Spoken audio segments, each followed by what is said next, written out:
পঞ্চম শ্রেণীর শিক্ষার্থী বন্ধুরা, আশা করি ভালো আছো। আজকের এই ভিডিওতে আমরা বাংলা বইয়ের 12 নম্বর পাঠের শিষ্যের সাধনা যে একটি গল্প রয়েছে, সেই গল্পের অনুশীলনী সমাধান দেখব। তো আমরা পৃষ্ঠাটা একটু দেখে নেই। পৃষ্ঠাটা হচ্ছে তোমার 67-68 নং পৃষ্ঠার সমাধান। তো চলো আমরা শুরু করি। তো প্রথমে 1 নম্বরে দেওয়া আছে, এখানে শূন্যস্থানের মতো কিছু দেওয়া হয়েছে।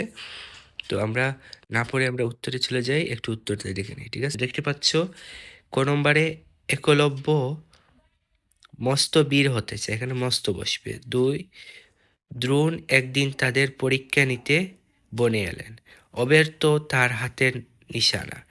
একলব্য ঢুকে পড়ল রাজবাড়ির মাঠে। সে বয়ে বয়ে গুরু দ্রোণের কাছে কথা বলল, তিনি শুধু রাজকুমারদের শেখান। 2 নম্বরে রয়েছে বিপরীত শব্দ লিখি এবং সেই শব্দ দিয়ে একটি করে বাক্য রচনা করি। অর্থাৎ এখানে শব্দ দেওয়া আছে, সেই শব্দগুলোর বিপরীত শব্দ লিখবো আর বিপরীত শব্দ দিয়ে আমরা একটা করে বাক্য রচনা করা কথা বলা হয়েছে।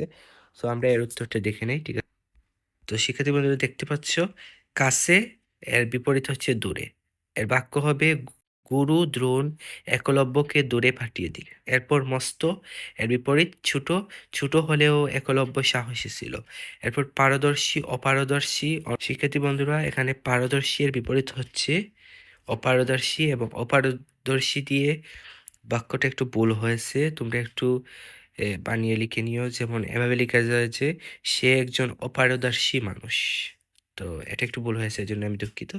এরপরে লেখা আছে ভেতরে, এর বিপরীত হচ্ছে বাইরে। একলব্য বাইরে দাঁড়িয়ে অনুশীলন সে দেখছিল। তারপর আগে পরে, আগে অনুশীলন করলে পরে সাফল্য আসে।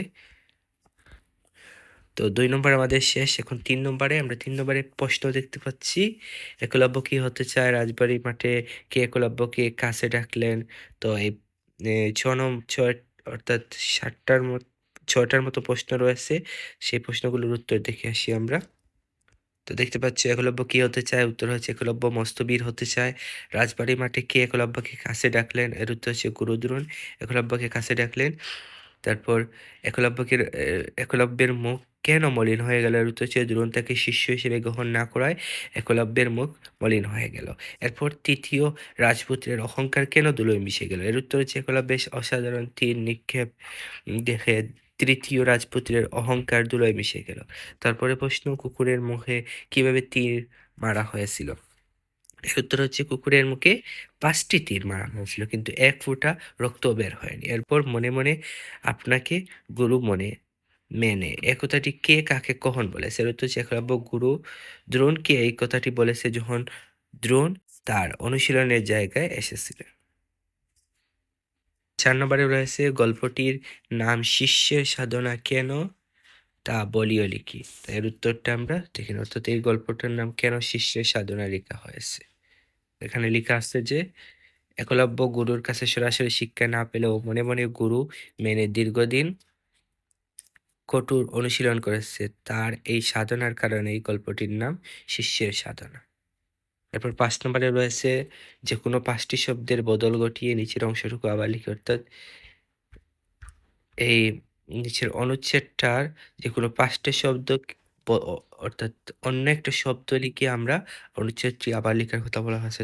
তো এখানে কি কি শব্দ বদল করা যায়? বনের পরিবর্তে আমরা অরণ্যে লিখতে পারি, জায়গার পরিবর্তে স্থানে, তীর চালনার পরিবর্তে তীরন্দাজি, অনুশীলনের পরিবর্তে চর্চা, অবাকের পরিবর্তে মুক্ত। তো আবার পরিবর্তিত অনুচ্ছেদটি হলো, খুঁজতে খুঁজতে অরণ্যের এক স্থানে দেখতে পেল উঠানের মতো এক ফালি জায়গা, তার চারপাশে লতা পাতার বেড়া, সেখানে তীরন্দাজি চর্চা করছে এক যুবক, কোনো দিকে তার খেয়াল নেই।